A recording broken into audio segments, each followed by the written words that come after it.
नमस्कार माझ्या बालमित्रांनो, कसे आहात? मजेत आहात ना? ज्ञानेश्वरी विद्या मंदिरामध्ये माझ्या सर्व लहान मोठ्या विद्यार्थी मित्र मैत्रिणी यांचं स्वागत आहे. मुलांनो, तुम्ही आपल्या ज्ञानेश्वरी विद्या मंदिर या युट्यूब चॅनल सबस्क्राईब केले का? जर सबस्क्राईब केलं नसेल तर लगेच सबस्क्राईब करा व सबस्क्राईब समोर जे नोटिफिकेशन आहे त्याला हिट करा, जेणेकरून आपल्या चॅनलवरती अपलोड होणारे नवनवीन शैक्षणिक व्हिडिओज तुम्हाला पाहायला मिळतील.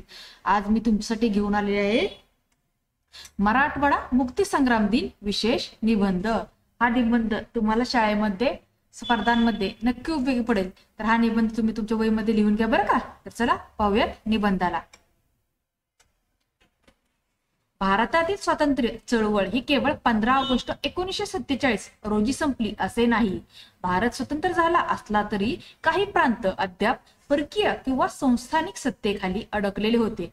त्यापैकीच एक होता हैदराबाद संस्थान, ज्यामध्ये आजचा मराठवाडा, तेलंगणा व काही कर्नाटकचा भाग होता. या संस्थानावर निजामाची सत्ता होती. भारत स्वतंत्र झाल्यावर सुद्धा निजामाला भारतात सामील व्हायचे नव्हते. परिणामी मराठवाड्यातील जनता खरी स्वातंत्र्याची हवा श्वासात भरू शकत नव्हती. हा अन्याय दूर करण्यासाठी उभारला गेला तोच मराठवाडा मुक्ती संग्राम. निजामाच्या राज्यात मराठवाड्यातील जनतेवर प्रचंड अन्याय होत होते. मराठी भाषेला दुय्यम स्थान दिले जात होते. शेतकऱ्यांवर कराचा आणि अत्याचारांचा डोंगर कोसळत होता. रजाकार नावाच्या सशस्त्र गटांनी सामान्य जनतेला भयभीत केले होते. धार्मिक आणि सामाजिक भेदभाव मोठ्या प्रमाणावर केला जात होता. शिक्षणाची साधने कमी होती. नोकरीत अन्याय होता आणि सामान्य नागरिकांना मूलभूत हक्क मिळत नव्हते. या अन्यायाविरुद्ध मराठवाड्याने बंड पुकारले. स्वामी रामानंद तीर्थ, गोविंदभाई श्रॉफ, गंगाधरराव देशमुख, वसंतराव नाईक यांसारख्या नेत्यांनी लोकांना संघटित केले. जनतेला समजावून सांगितले की खरी स्वतंत्रता मिळवायची असेल तर निजामशाहीचा अंत करावा लागेल. शेतकरी, विद्यार्थी, महिला, सर्वसामान्य जनता या लढ्यात मोठ्या संख्येने सहभागी झाली. या संघर्षात अनेक स्वातंत्र्य सैनिकांना तुरुंगवास भोगावा लागला. रजाकारांच्या हातून अनेक निरपराध लोक मारले गेले. तरीही जनतेचा उत्साह कमी झाला नाही. सत्य, अहिंसा आणि लोकशाही यांचा मार्ग स्वीकारून हा लढा पुढे नेण्यात आला. अनेकांनी आपले प्राण गमावले, पण स्वातंत्र्य मिळवण्याची आस संपली नाही. भारतातील परिस्थिती पाहता अखेर भारत सरकारने हैदराबाद संस्थानावर लष्करी कारवाई केली. या कारवाईला पोलीस ऍक्शन असे म्हटले जाते. 13 सप्टेंबर 1948 रोजी ही मोहीम सुरू झाली आणि केवळ काही दिवसात निजामाची सत्ता कोसळली. अखेर 17 सप्टेंबर 1948 रोजी मराठवाडा मुक्त झाला.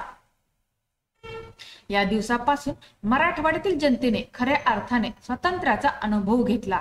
मराठी भाषा, संस्कृती, शेतकरी व सामान्य नागरिक यांना योग्य स्थान मिळू लागले. शिक्षणाची दारे खुली झाली. समाजातील अनेक अडचणी दूर होऊ लागल्या. त्यामुळे 17 सप्टेंबर हा दिवस मराठवाड्याच्या इतिहासातील सुवर्ण दिन ठरला.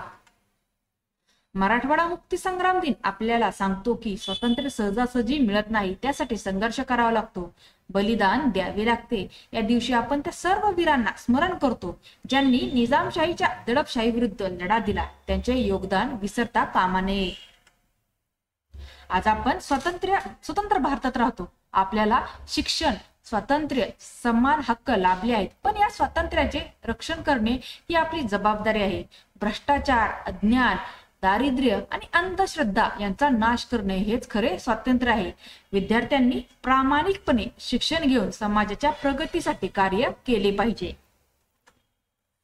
मराठवाडा मुक्ती संग्राम दिन हा आपल्या अभिमानाचा दिवस आहे. हा दिवस आपल्याला प्रेरणा देतो की अन्यायाविरुद्ध नेहमी आवाज उठवला पाहिजे. बलिदान दिलेल्या वीरांचे कार्य लक्षात ठेवून आपण सर्वांनी एकजुटीने समृद्ध आणि प्रगत मराठवाडा घडवला पाहिजे. तर अशा प्रकारे मराठवाडा मुक्ती संग्राम दिन विशेष निबंध संपलेला आहे. तुम्हाला जर आजचा हा निबंध आवडला असेल तर निबंधाला लाईक करा, शेअर करा, चॅनेल नवीन असताना चॅनल सबस्क्राईब करा. धन्यवाद.